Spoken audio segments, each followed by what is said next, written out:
Under the dim yellow light of the school library, Emma immersed herself in the pages of books, where she found a vibrant and adventurous world that her reality lacked. For a long time, Emma had chosen a life of seclusion among books and silence, avoiding the noise and bustle of the outside world. The fair-haired but shy and reserved girl found solace in literature, where characters lived vivid and rich lives, something she could not experience in her own reality. At 30, Emma still lived with her mother in a small apartment on the outskirts of the city. They shared space and responsibilities, supporting each other in daily life. Every morning, Emma dutifully opened the library, arranged the books, and checked the reading room, where children enjoyed the tranquility and coziness. But today was not like any other day. A stranger walked into the library. With a strong build and a deep, penetrating gaze, he was looking for books on world literature history. When Emma helped him retrieve the books from the shelves, his gaze made her heart beat faster. He introduced himself as John, a new history teacher at the school. Their conversation quickly shifted from professional topics to personal ones. John was easy to talk to, and Emma felt surprisingly comfortable sharing her thoughts and dreams. In that moment, Emma had no idea that her life would be completely turned upside down. Behind John's gentle and charming exterior was a mysterious plan that promised to change everything she ever knew. Emma would have to face shocking truths and complex schemes, forcing her to find strength and courage she never thought she had. The door of fate had opened, and Emma stepped into an unexpected adventure, where love and betrayal intertwined, creating a story full of drama and surprises.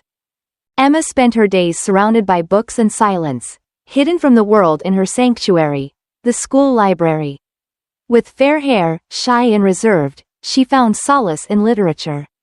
Here, characters lived vivid and rich lives full of amazing adventures and romance, things that were missing in her own reality.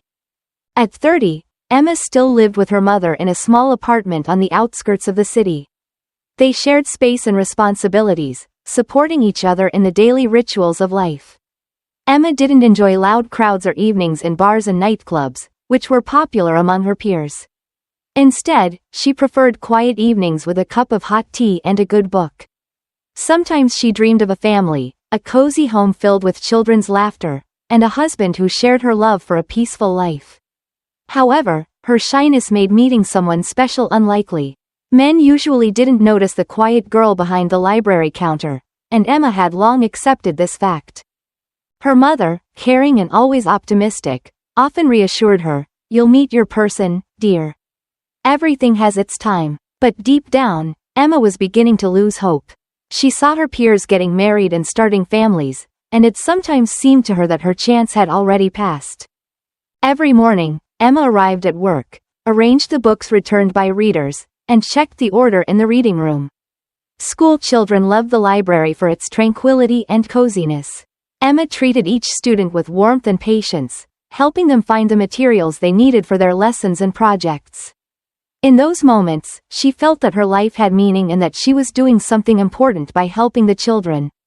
But in the evening, when the last student left the library and silence once again enveloped the room, Emma felt lonely. She closed the windows, turned off the lights, and slowly went home. At home, her mother waited with dinner, and they sat down to discuss their days. Her mother always tried to steer the conversation towards cheerful moments or the latest neighborhood news, trying to dispel her daughter's sadness. Emma's quiet life flowed monotonously and predictably, each day similar to the previous one. Every evening, going to bed, Emma wondered if tomorrow would be like yesterday or if something would change. But the morning always started just like before, and life continued its usual course. Sarah was the complete opposite of Emma. Her life resembled a whirlwind, dazzling and unpredictable. Without a job or permanent residence, Sarah lived her days immersed in a carefree life where the main joys were parties, loud gatherings, and meetings with men. In these encounters, she found temporary solace from the inner emptiness that expensive alcohol and loud music couldn't fill. Every evening was a new adventure for her. She dazzled everyone with her bright appearance, light, almost blonde hair cascading over slender shoulders, and her amazing green eyes sparkling like two emeralds. Sarah's figure was slim and toned, and she skillfully emphasized it with bright and provocative outfits. At parties, she always found herself the center of attention, even dancing on tables sometimes, which didn't draw condemnation from men but only added to her popularity. Sarah never thought about her life. She simply lived it as if today were the last day of her life, making it a celebration. The brightest in the grayness of everyday life, the loudest in the silence of the night. She couldn't afford to spend hours looking at the dark sky through the window of a rented room, pondering whether life was passing by too quickly. If such a thought ever tried to creep into Sarah's head, she immediately banished it with a sip of good alcohol. At one of these crazy parties, when alcohol flowed like a river and the music played loudly, one of Sarah's many admirers began to court her. Her sharp wit and cunning always helped her avoid unwanted attention, but this time the man was more persistent than usual. To escape the persistent suitor, Sarah quickly left the noisy party, intending to take a taxi, but there were no cars in the parking lot. The drunken suitor had already appeared in the bar door, trying to find the runaway. The girl quickly walked along the street, trying to avoid the light of street lamps and hiding in the shadows of houses, but her chances of remaining unnoticed were decreasing. Sarah looked around and suddenly saw a bank branch that was open 24/7. She quickly ducked in and hid behind a large artificial ficus tree standing in a tub between two ATMs. At that moment, there was no one else in the room. The pursuer glanced through the huge window into the illuminated hall, didn't notice Sarah, stomped on the threshold for a few minutes, and then staggered back to the bar. After waiting a little longer, Sarah slipped out of hiding and slowly approached the door. It suddenly swung open, and she collided with a middle-aged but charming man, whose wealth and influence were evident in every feature of his confident face. He had recently lost his wife and felt deep loneliness. Their eyes met, and at that moment, something clicked in his heart. He really liked this mysterious beauty standing before him with a glass in her hand, clearly not there for financial services.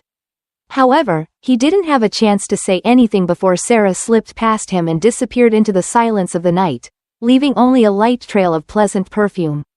No one suspected that this meeting would be fateful for both of them. For Emma, each day began and ended the same. Early in the morning, she opened the doors of the school library, and in the evening, she returned home, where her mother waited for her with dinner. However, this day promised to be different.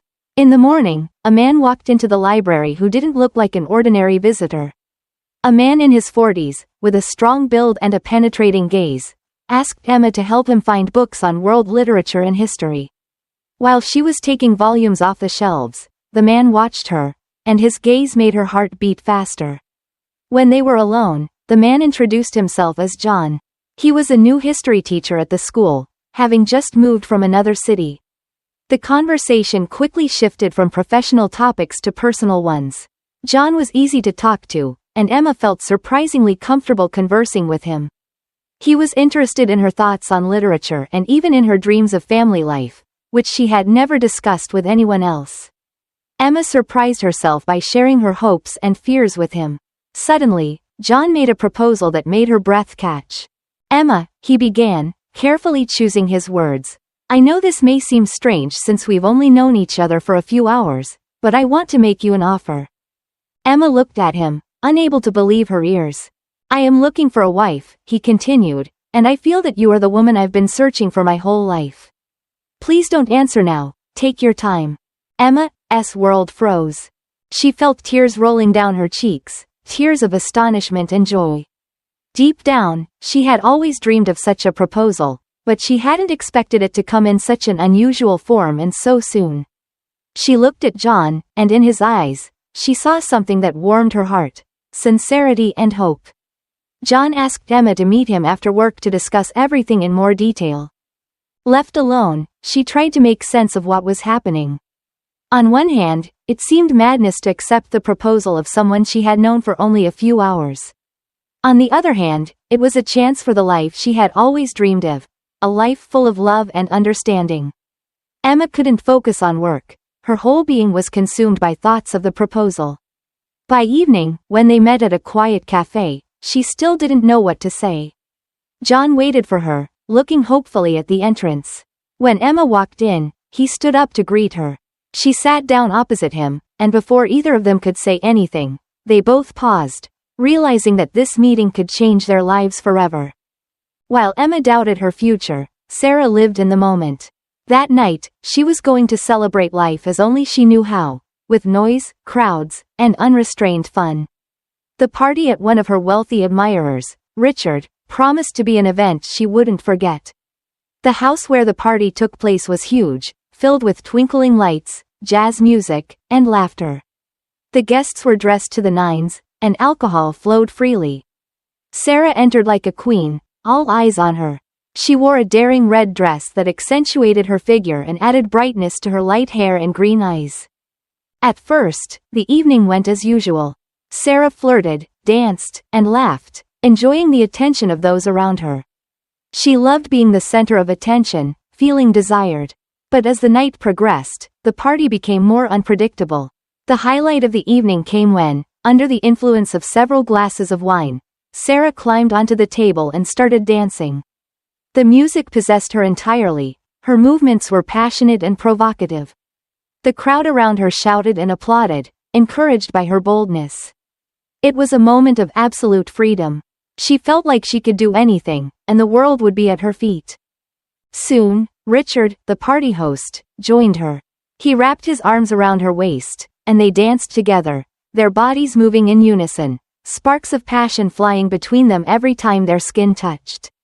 In that moment, Sarah felt like she held the world in her hands.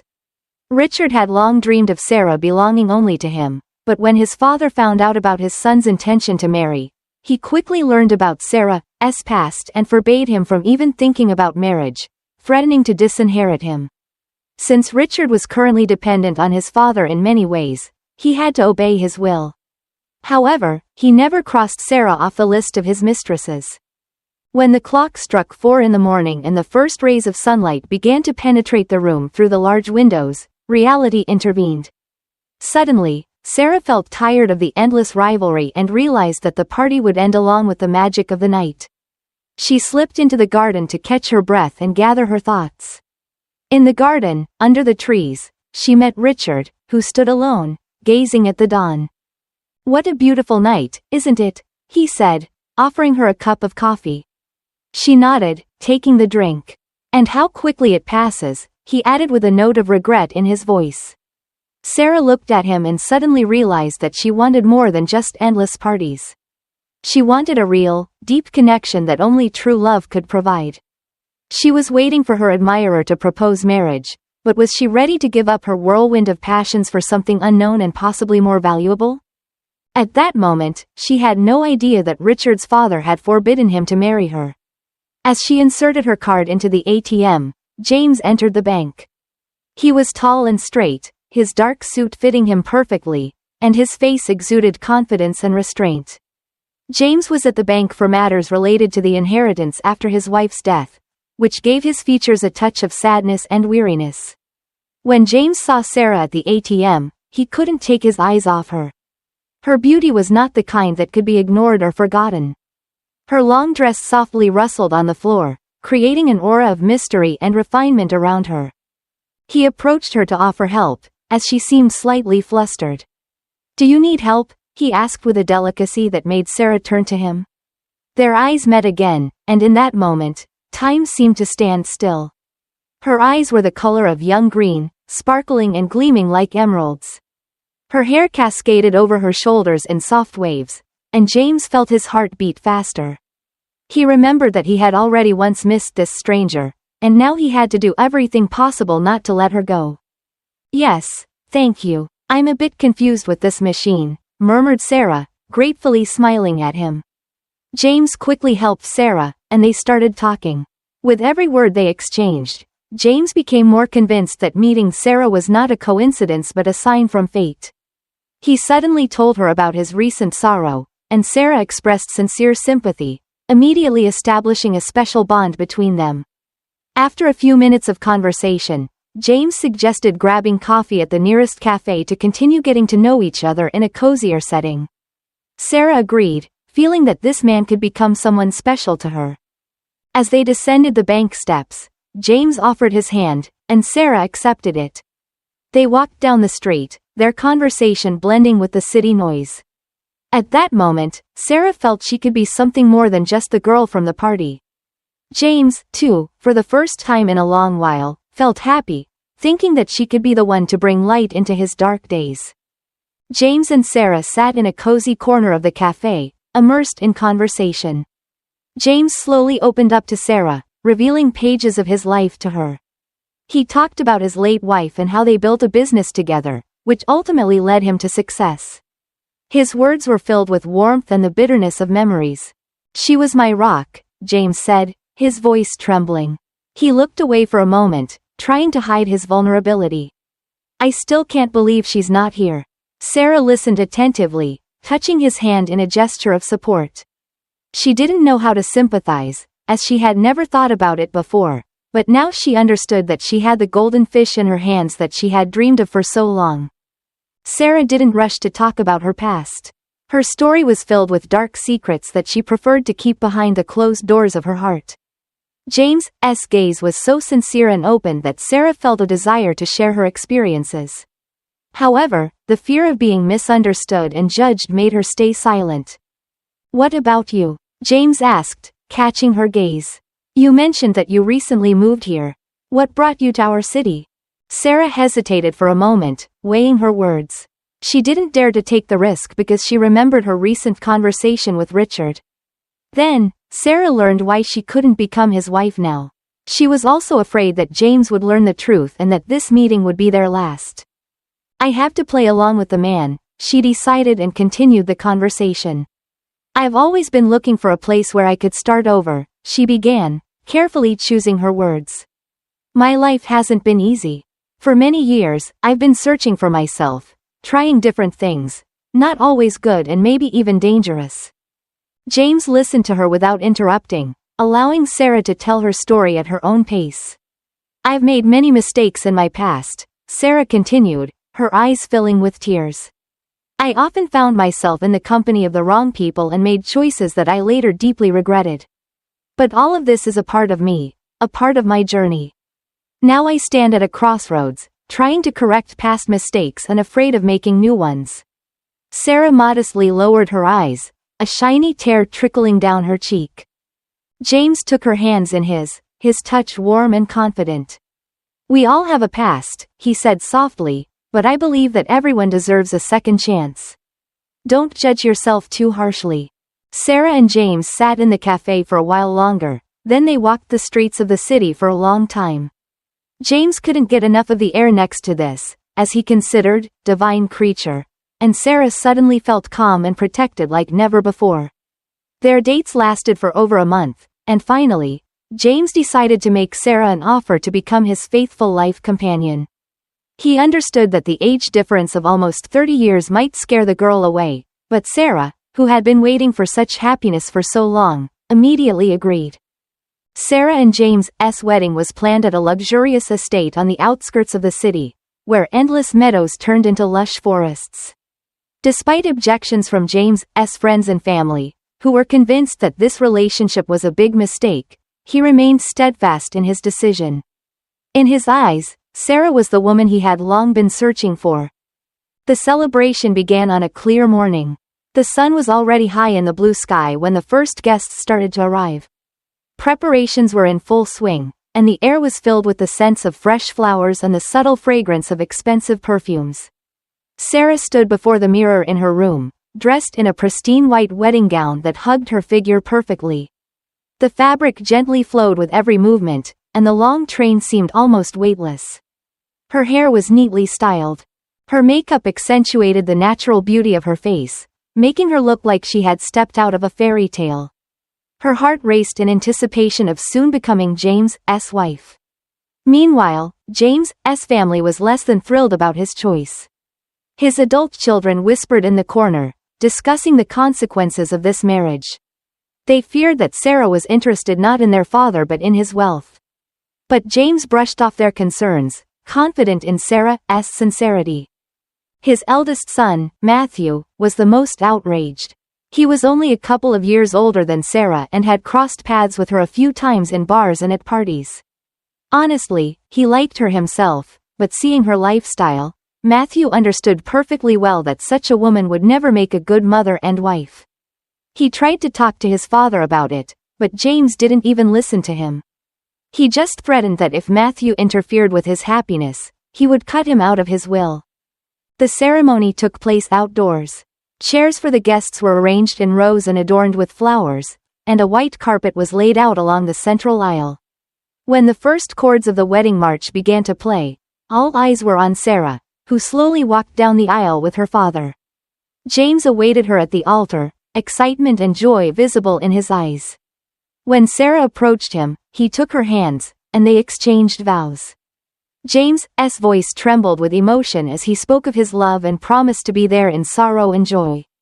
Sarah, in turn, responded to him, her voice confident and tender.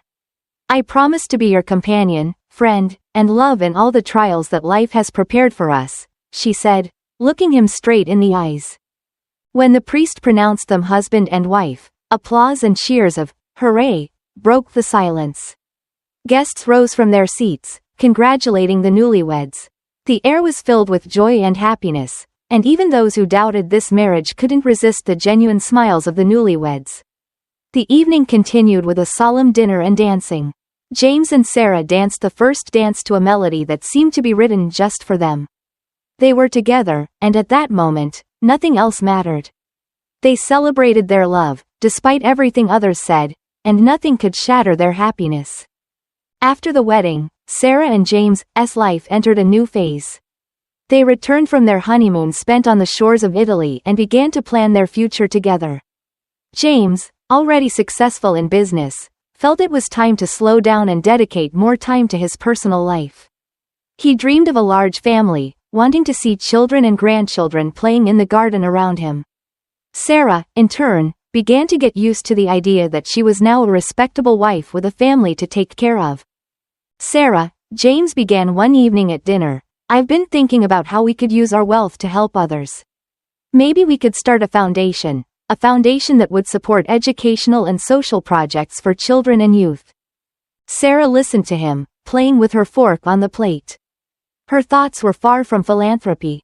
On the contrary, she saw no need to spend money on who knows what. She thought about how to secure her position in this marriage so that if something went wrong, she wouldn't be left with nothing. But hiding her true feelings, she replied with a modest smile, "That's a wonderful idea, James. You always care so much about others. It's one of the reasons why I love you so much." James smiled and took her hand. He was happy, naively believing that his life was finally falling into place, that there was someone by his side who shared his dreams and ambitions. But James didn't know about Sarah's hidden plans, her secret fears, and ambitions. Later that same night, while James was already asleep, Sarah sat in her office, flipping through documents related to James's finances. She needed to make sure that she would be safe if something went wrong. Her past taught her not to trust anyone, not even those she loved. She picked up the phone and dialed the number of her acquaintance lawyer. "I need to make sure that my interests are protected," she whispered into the phone. "Yes, I want to change the terms of our prenuptial agreement. James shouldn't suspect anything. For now, it's between us."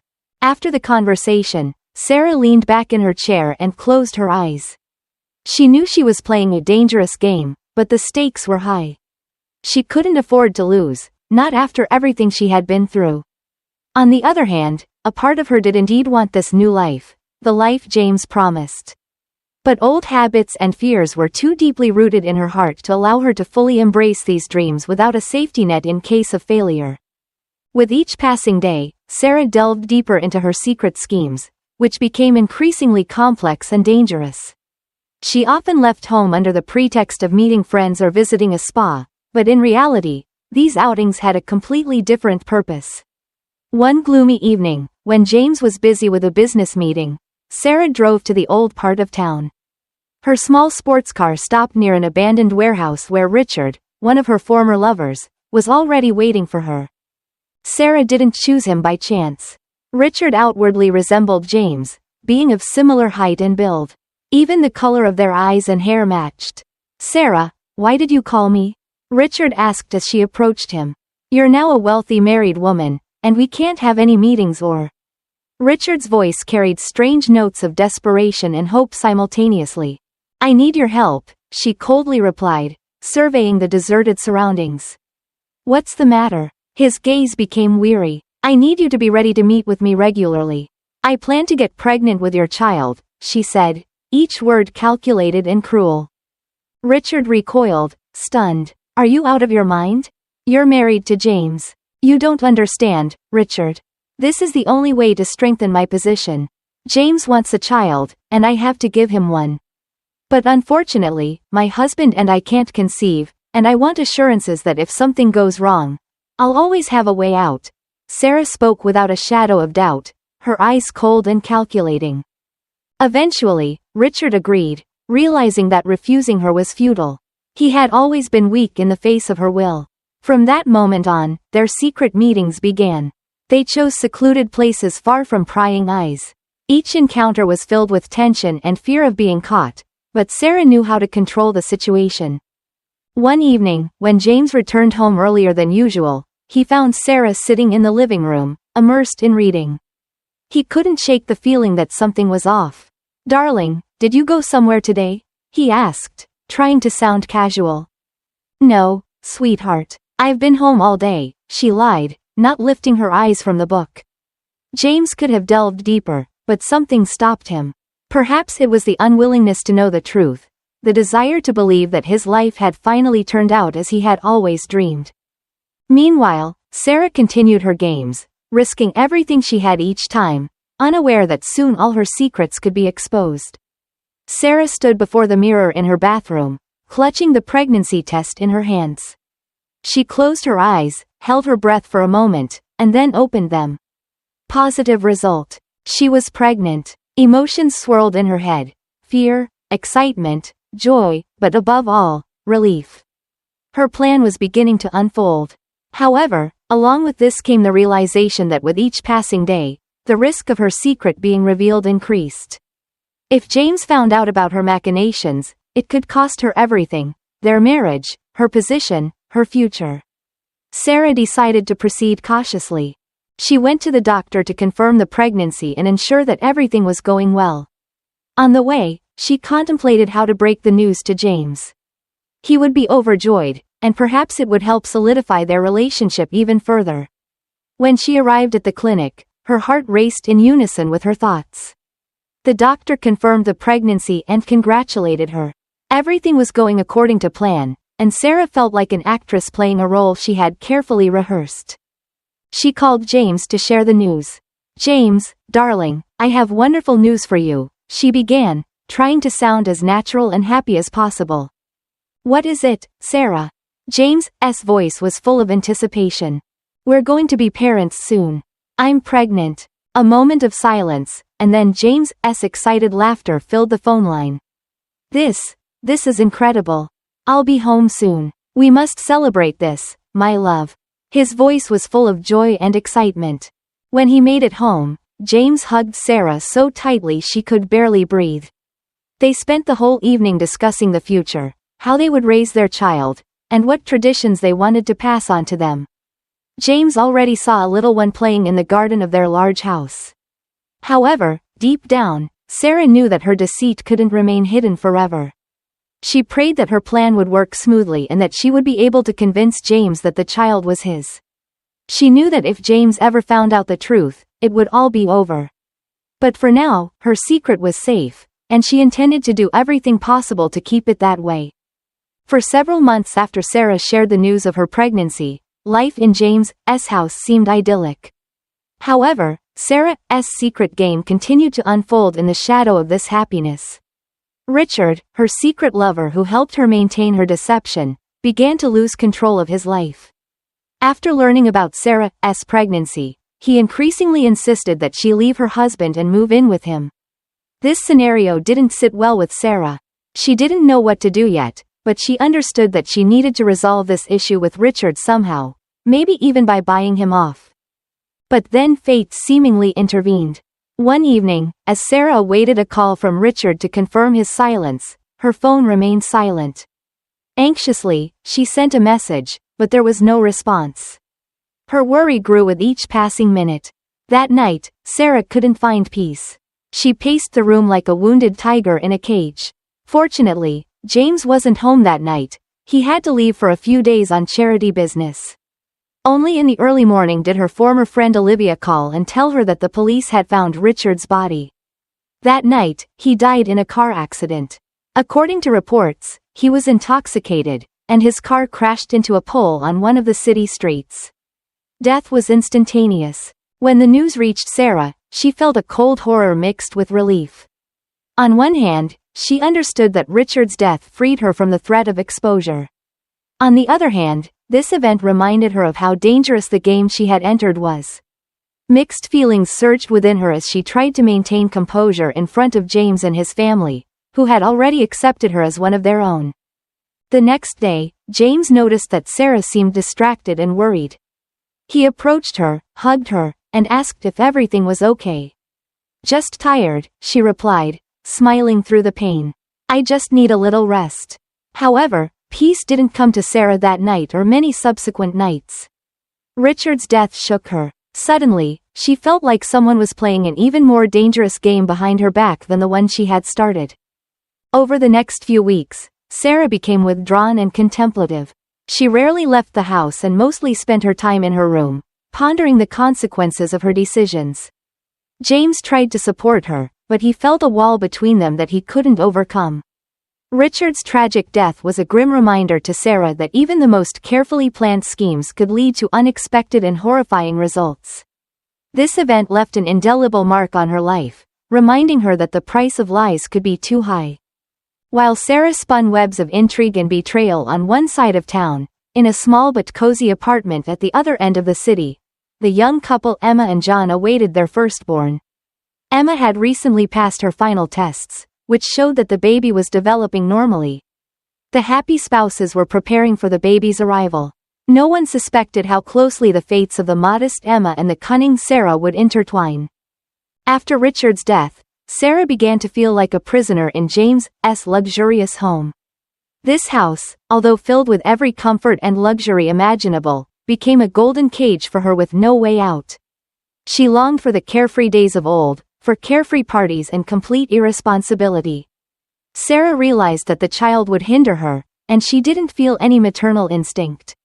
She decided that she had to rest with the baby, but there were big money and a secure life at stake. The days passed monotonously. Sarah spent her time wandering through the spacious halls and tranquil gardens, which now seemed not like paradisiacal corners but only beautifully decorated confines of her imprisonment. She felt lonely, despite the constant presence of servants who responded to her every call. James was busy with his business and often absent from home, leaving Sarah to contemplate her life and the choices that had brought her here. Each time he left, she felt relief that she could temporarily forget about the mask of a happy wife and be herself for a while. With each passing day, Sarah's anxiety grew. She knew that with the arrival of the baby, her life would change forever, and these changes would bring new challenges and possibly new sufferings. One early morning, standing by the window of her bedroom and watching the sunrise, Sarah realized that she couldn't continue like this. She needed to change something, needed to find a way out of this golden cage before it was too late. Sometimes secrets are revealed in the most unexpected ways. For Sarah, her world began to crumble one late evening when she invited her friend Olivia over to share her worries and doubts.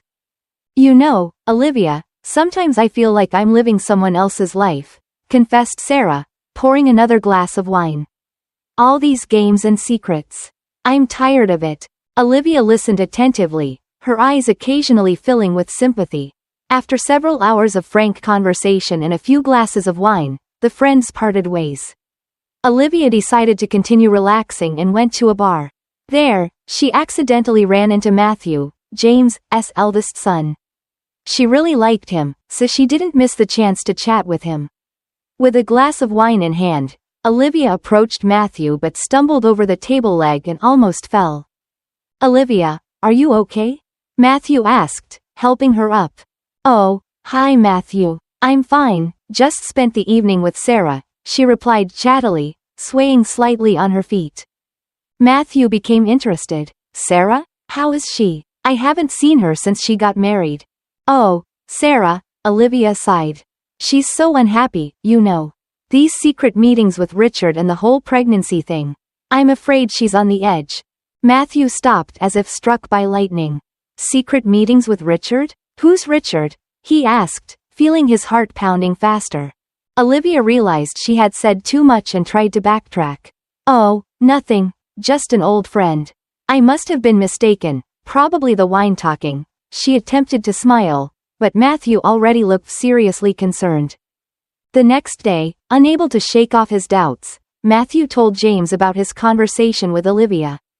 James, who never doubted Sarah, initially dismissed these words as the drunken ramblings of a silly girl. But the seeds of doubt were planted, and he couldn't rid his mind of them. James decided to talk to Sarah without revealing the source of his doubts. Sarah, we need to talk, he began one evening when they were alone at home. Sarah looked at him, noticing the changes in his demeanor. Of course, James. What's wrong? I've heard some things about secret meetings. Is it true? His voice was gentle, but the determination to get to the truth was palpable. Sarah froze, realizing that she would now have to play one of the most difficult roles in her life.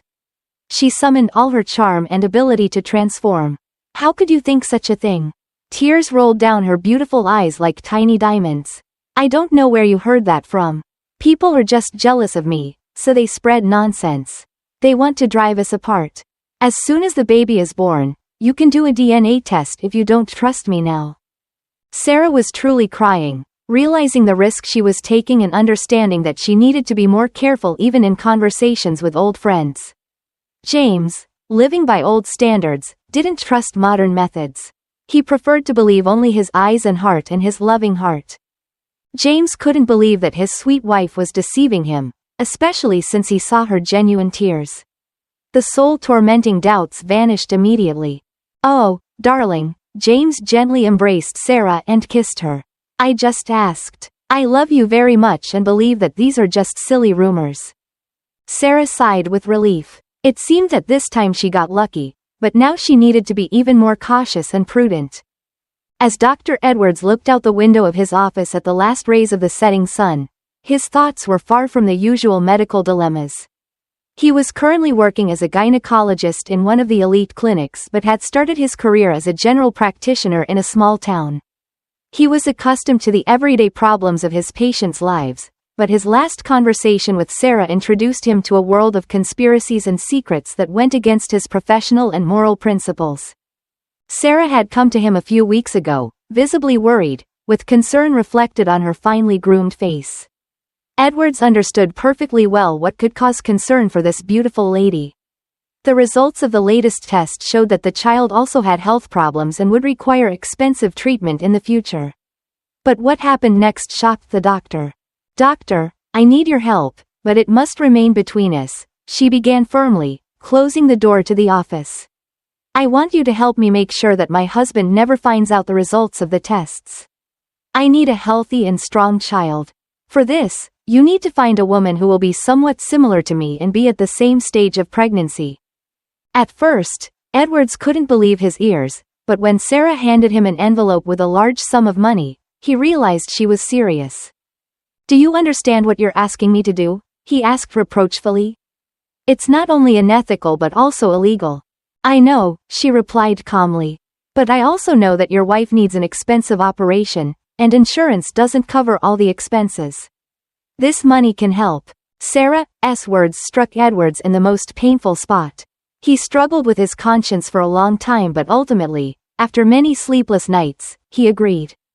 He justified himself by saying that it was the only way to help his wife, convincing himself that no one would be hurt. Edwards began his search for a suitable candidate, delving deeper into a web of lies.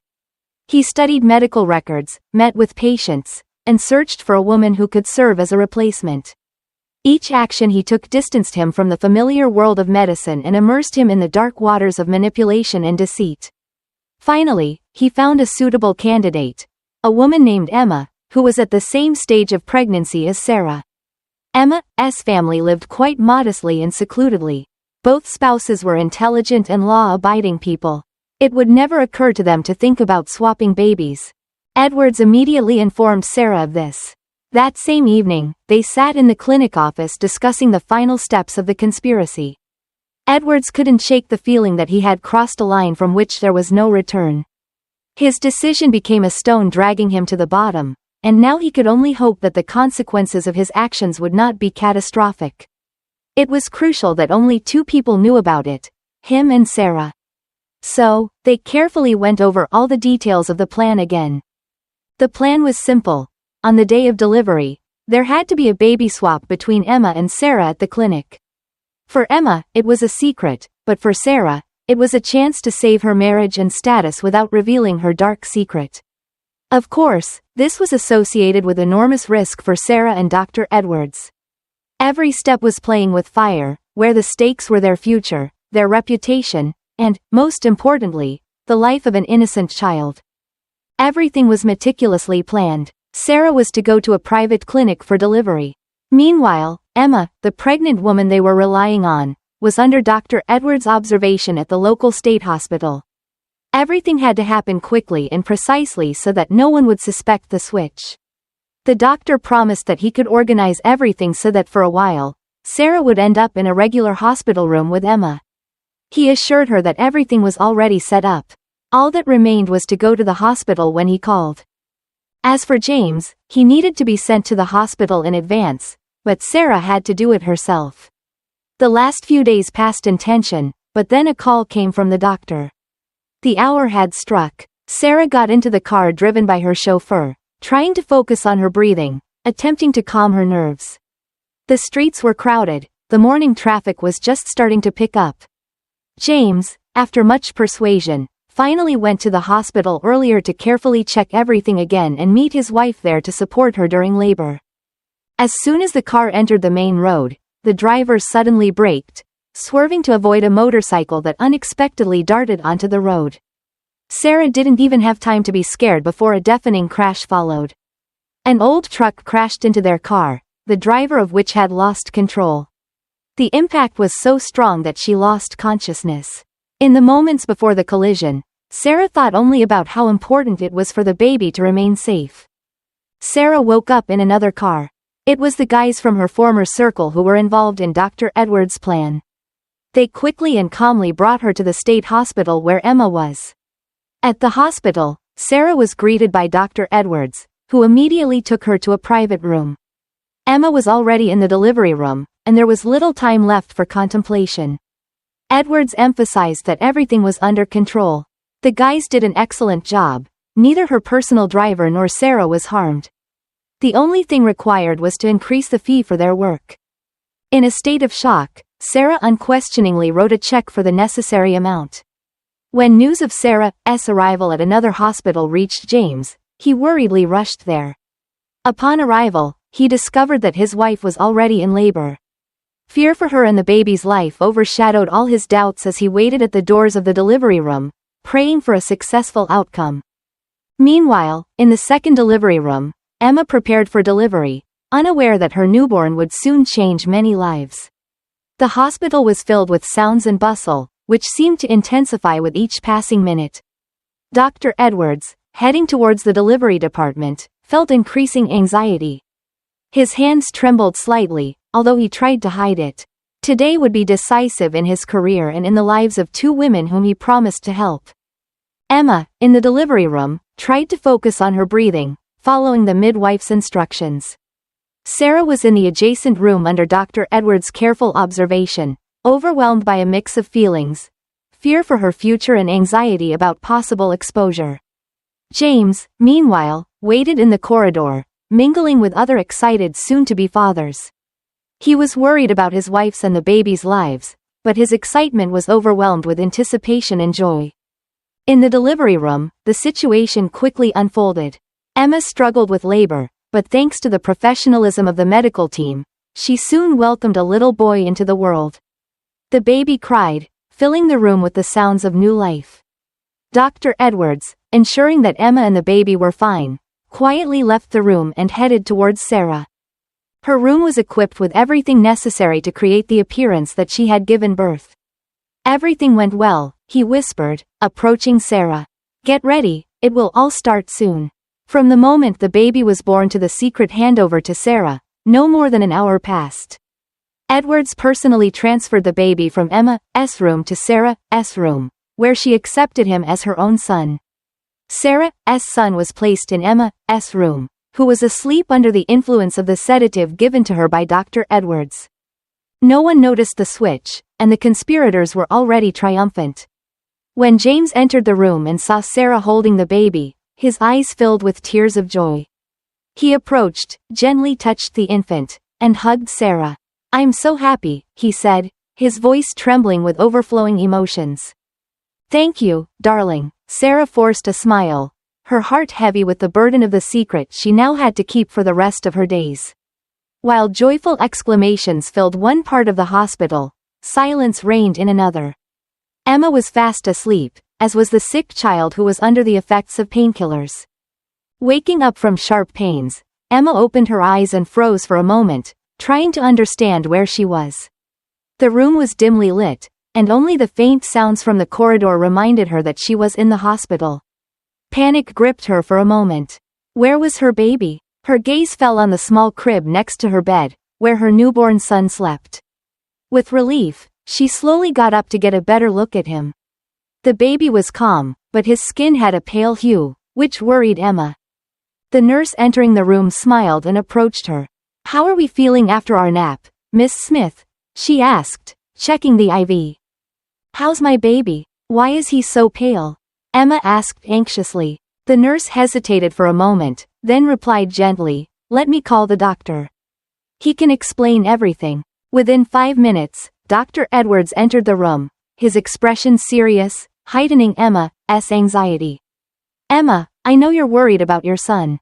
He's showing signs of a rare condition that we're still analyzing. We need to conduct additional tests to understand how best to help him," the doctor said softly. The doctor's words made Emma's heart sink. She looked at her baby, feeling the fear for his life and health engulfing her. "What exactly is wrong? Will he live, right?" Her voice trembled with fear. "We're doing everything we can. I can't give you definitive answers yet." The doctor looked at her sympathetically. "Please try to stay calm. It's the best thing you can do for him right now." The days in the hospital turned into agonizing waiting for Emma. She spent hours sitting by her son's crib, fearing and praying. Each visit from the doctor brought news that either encouraged her or plunged her into despair again. One evening, while Emma was feeding the baby, she noticed that his breathing became strange, with wheezing. She immediately called the nurse. After examination, the doctors decided to leave him overnight in the intensive care unit. Sitting in the corridor outside the intensive care unit, Emma felt helpless. Doubts began to arise in her mind. Could this be a mistake or even something worse, a deception? But why and by whom? According to the latest tests, the child was perfectly healthy. She prayed for a miracle to save her son's life, unaware of the secret conspiracy that was already unfolding around her and her child. John, Emma's husband, learning about the genetic condition of the child, was equally shocked. His first thought was that the child was not his. However, he could not believe that Emma could betray him. Through long sleepless nights, John tried to find an explanation for everything that was happening, but he couldn't find anything. He decided to wait until his wife and son came home. Returning home from the hospital was a moment of true trial for Sarah. Stepping over the threshold with the baby in her arms, she did not feel love and tenderness for the baby with whom she had no blood ties. She was weighed down by the burden of responsibility for a life that now depended on her. James, her husband, leaned against the door frame, looking at her with endless tenderness and relief. "Welcome home, my dear," he said, reaching out to take the baby. "We're so glad you're both safe." Sarah smiled at him, but her eyes remained dull. When she handed the baby to James, her hands trembled slightly. He didn't notice her internal struggle, completely absorbed in the joy of fatherhood. The first weeks with the newborn were full of sleepless nights and endless days filled with feeding, changing diapers, and soothing the baby. Sarah tried to adjust to the role of a mother, but deep down, the thought that the child she held in her arms was not her real son tormented her and irritated her with each passing day. As she looked at the baby, her heart was filled with conflicting emotions. On one hand, it was a living being in need of her care and love. On the other hand, it was a constant reminder of her deceit. James was happy. He often held the boy, spoke tender words to him, and planned their future together. Sarah watched this and felt her own heart constrict with despair. She knew that every moment of their happiness was based on a lie. This thought slowly ate away at her from the inside. One evening, when James had to leave for his business and the baby finally fell asleep after a long cry, Sarah sat in the quiet of the living room. Tears began to flow continuously down her cheeks. She allowed herself to feel the full weight of her decisions for a moment. Then she realized that she couldn't live like this anymore. She needed to find a way to fix the situation before the lie destroyed her completely. That night, while the house was shrouded in darkness, Sarah made a decision that would change their lives. She had to start a new life, despite all the difficulties. In Emma and John's life, a period of total despair began. After Emma was discharged from the hospital, the worst began. John's small allowance and salary were not enough for the necessary medications, and the boy was getting worse every day. One day, when John leaned over the crib, the child suddenly arched strangely, fell silent, and then started choking again with a hoarse cry. The strange behavior of their son began to worry John, and when he secretly did a DNA test, he froze in horror. The child was not his. John was so shocked by this news that he didn't even look further at the result. The son was not his. Emma was a deceiver who had hidden the truth from him for so long. A strange thought flashed in his mind. Why did Emma agree to marry him so quickly, practically after just an hour of acquaintance? So, she already knew she was carrying someone else's baby. He couldn't forgive such betrayal. John returned home, packed Emma and the child's things, took them, and drove them to her mother's house. Emma tried to prove that she hadn't cheated on her husband, wasn't pregnant when she agreed to marry him, and that she loved him, but John didn't believe her. "I'll send you the divorce papers by mail." Her former loving husband let her know that he not only didn't want to see her and the child but also didn't want to communicate with them at all. An emptiness settled in Emma's soul despite her mother's care and attention. In her grief, Emma plunged into depression from which there seemed to be no way out. One day, watching the suffering of her little son, Emma seemed to snap out of her stupor. Yes, her husband suspected her of infidelity, but she knew she had always been faithful to him. Determination seized her suddenly. Emma began to ask questions about what had happened in the hospital. The more she inquired, the more discrepancies she found in the answers she received. She remembered the DNA test that John threw in her face before slamming the door. Emma abruptly got up and rushed into the hallway. Yes, that piece of paper. It was still crumpled up near the mirror. With trembling hands, Emma unfolded it. John was not the child's father. She lowered her eyes. The lines jumped in front of her. The poor woman screamed and quietly collapsed to the floor. Her old mother, who rushed in at her cry, ran to her daughter. "Here, look," Emma said almost inaudibly. "This is not our child. I'm not his mother." Emma decided to start her own investigation. She remembered every detail of her stay in the hospital, every person she saw and spoke to, and only one figure remained in the shadow, Drive. Edwards. She remembered his vague explanations and hurried behavior. Emma visited the hospital again to talk to him but learned that the doctor had gone on an unexpected vacation. Unsatisfied with the answers, Emma turned to the medical registry to access her file, but strangely enough, her documents had suddenly disappeared. This could not stop Emma but only fueled her desire to find the truth. She found contacts of other women who gave birth on the same day in the same hospital. One of them, a woman named Linda, told her that she saw Dr. Edwards on the day Emma's baby was born. He, looking around suspiciously, left Emma's room with some bundle and quickly dove into the VIP ward. This information delighted Emma. She felt hope returning to her. She knew the path would be difficult and possibly long, but now she had a goal: to find out the truth about what happened to her son. She was ready to fight to the end to restore justice and possibly regain her baby. She didn't know where to start. She didn't have money for a private detective and couldn't untangle this mess on her own. Afraid of falling back into depression, Emma carefully considered how to gather information. At that moment, someone knocked softly on the door. She opened it and saw Matthew, James' eldest son from his first marriage. He looked at her with undisguised concern. "Emma," he began, stepping into the house. "I know a lot is happening that my father doesn't suspect. I want to help." There was no judgment in his words, only a desire to understand and, if possible, protect his family. "Help?" Emma asked, barely hiding her surprise. "Yes, I know you found yourself in a difficult situation, and I suspect it's not just about you. Dr. Edwards, he's suspicious, and I think my help might be needed to find out what he's up to," Matthew continued. "I don't like the game my father's young wife is playing behind his back, so I'm here. Let me help you." Emma was cautious and not inclined to trust anyone, even this seemingly pleasant man, but the cry of the sick baby forced her to accept his support. The woman briefly told Matthew everything she had managed to find out and showed him the results of the DNA test. Matthew shook his head and told Emma everything he knew. He had long been watching his stepmother since that meeting with Olivia, when she revealed someone else's secret. Matthew saw the accident, saw how Sarah was taken to another clinic, but he initially calmed down when he saw the happy father coming out. With the baby in his arms, his anxious doubts began after visiting the family home. Sarah behaved strangely, not motherly.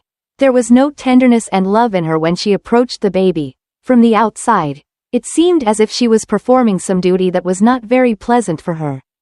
Matthew pondered for a moment. He suspected Sarah of deceit, but to treat the child like this? Yet not wanting to share the inheritance with the fraudster, Matthew also decided to check if this child was truly his father's. He quietly took the baby's pacifier and did a DNA test. The results didn't shock him. He had long suspected that Sarah was only interested in money. Now it was necessary to find out whose baby it was. His father would never believe Matthew just like that and would say that the test was fake to cause a rift between him and his wife. Especially since James had become so attached to the baby that he would never agree it wasn't his son. Matthew began his investigation. With money and connections, he quickly found the real mother of the child and now wanted to restore justice. When Emma learned the truth, she almost lost her senses but quickly pulled herself together. "Is this really my son?" she pleaded, looking into Matthew's eyes. "I don't have money for tests and examinations, but I need to know." "For me, it's not a problem," Matthew smirked. "Give me your handkerchief, the one you constantly wipe your tears with." He reached out and took the handkerchief from Emma's palm. "Wait, I won't leave you with just these words." Matthew left, and Emma froze like a statue. But what if this young man was mistaken? What if it wasn't her son there? She couldn't just sit and wait. Quickly getting dressed and entrusting the baby to her mother, Emma decided to visit Sarah. The meeting was tense. Emma awaited answers, and Sarah was stunned by the sudden appearance of a woman she had only heard about in passing. "I know what happened on the day we both gave birth," Emma said, looking directly into Sarah's eyes. "I need to know the truth for the sake of my son." Sarah hesitated, her gaze filled with fear, but she found the strength to show Emma the door and ordered the servants not to let this beggar into the house. After the meeting with Emma, Sarah remained in a state of deep shock and confusion. Her whole life seemed to hang by a thread, and now this unexpected conversation reminded her of hidden threats that could strike her at any moment. However, this conversation became a turning point, forcing Sarah to realize that she could no longer hide the truth. In the dead of night, when the house was silent and James and the baby were sleeping, Sarah sat in her living room, pondering the events of the past weeks.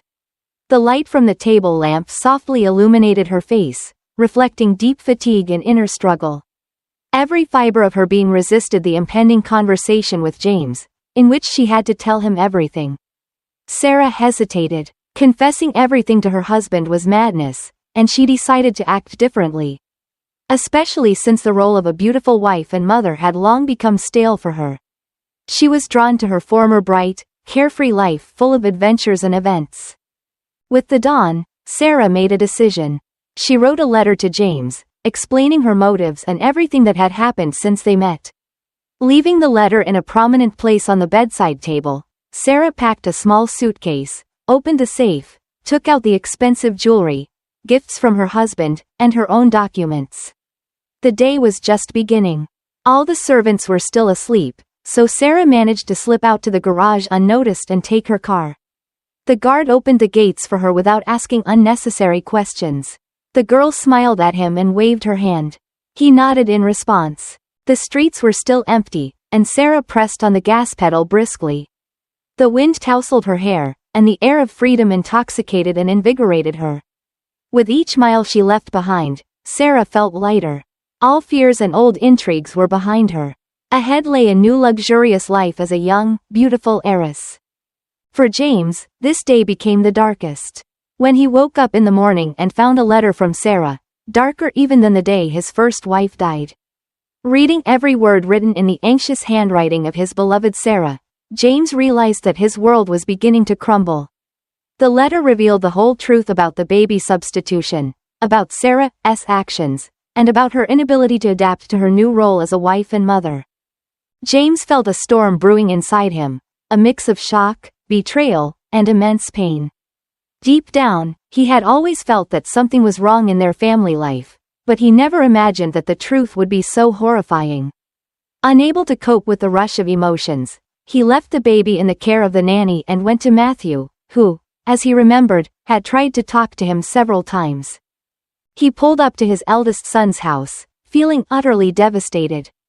The sad news that his son, whom he had grown to love so much, wasn't his biological child caused him immense pain. The events of that day, with a culmination of prolonged stress and emotional tension that James had been experiencing, suddenly felt a sharp pain in his chest. Struggling for each breath, he pulled up to Matthew's gates and lost consciousness.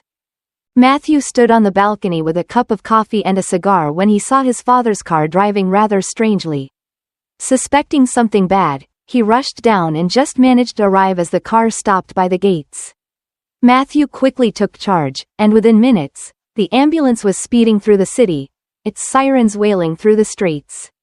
The arriving medics diagnosed a heart attack but managed to provide the necessary assistance in time.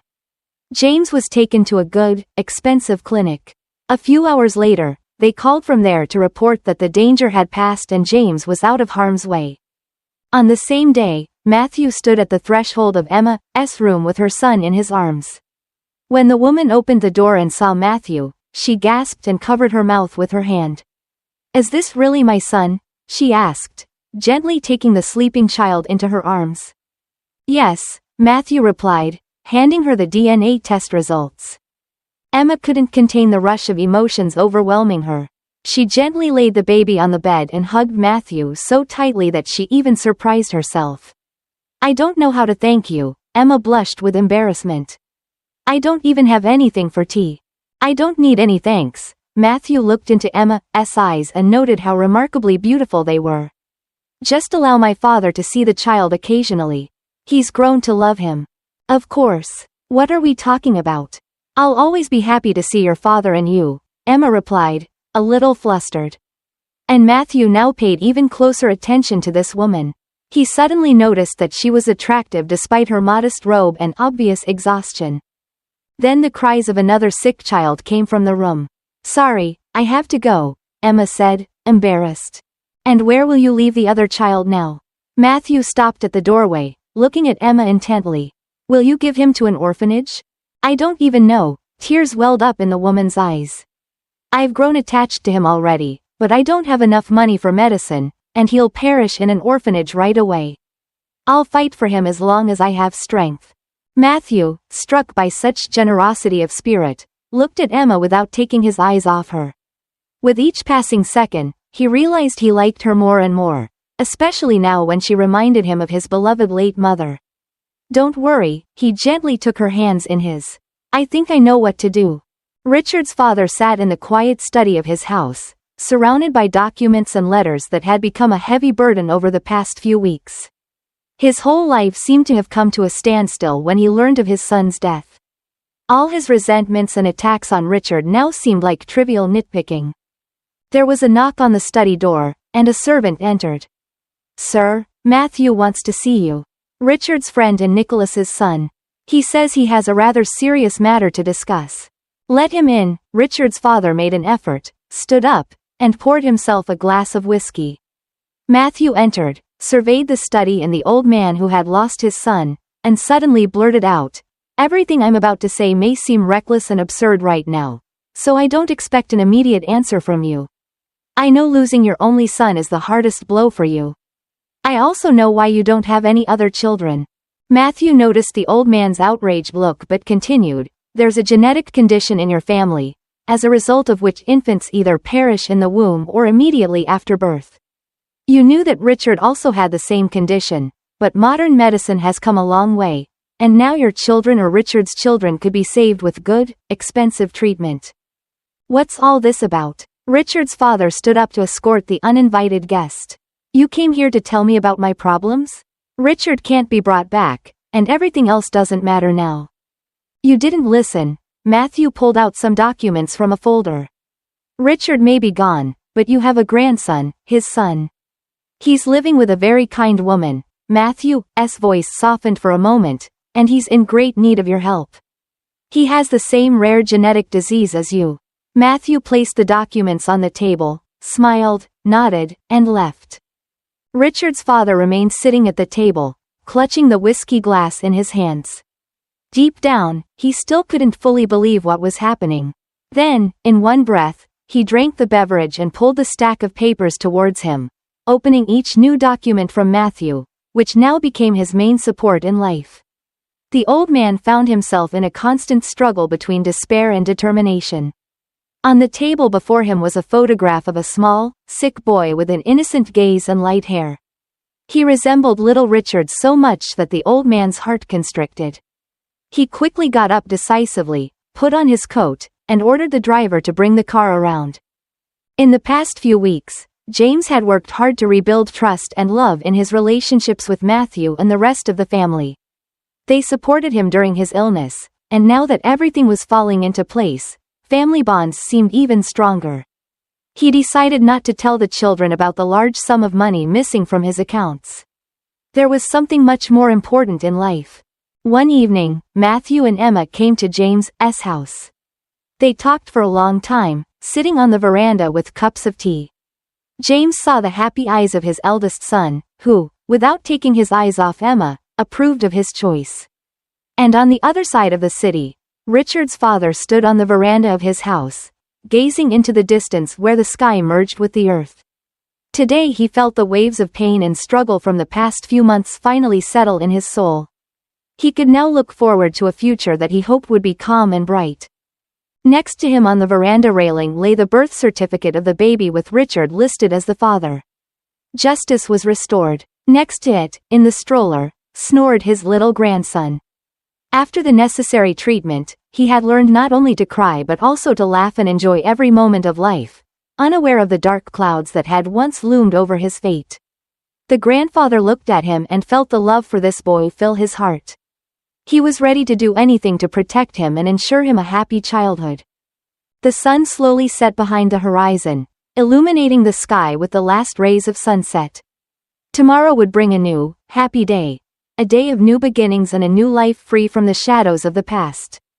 In my personal opinion, this story presents a complex and emotional portrait of the lives of two women caught in difficult and challenging situations.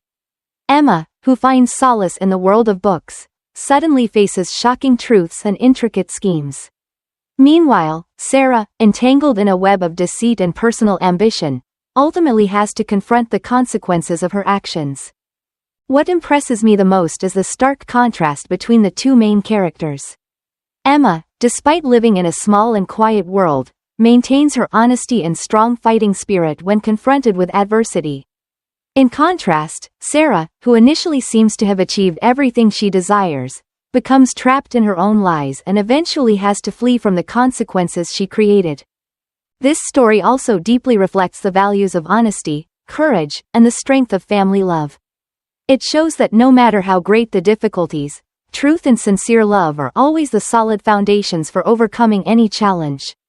These values, when placed in the context of conflicts and deceit, become even more precious and worth cherishing. Ultimately, the story prompts reflection on the choices of each character and how those choices affect their lives. Sarah could have had a happy life if she chose to be honest and face reality instead of running away. Emma, with her perseverance and determination, ultimately discovered the truth and could begin to rebuild her life from the ruins. This story is not just a journey of discovering the truth but also a profound lesson about the value of honesty and courage.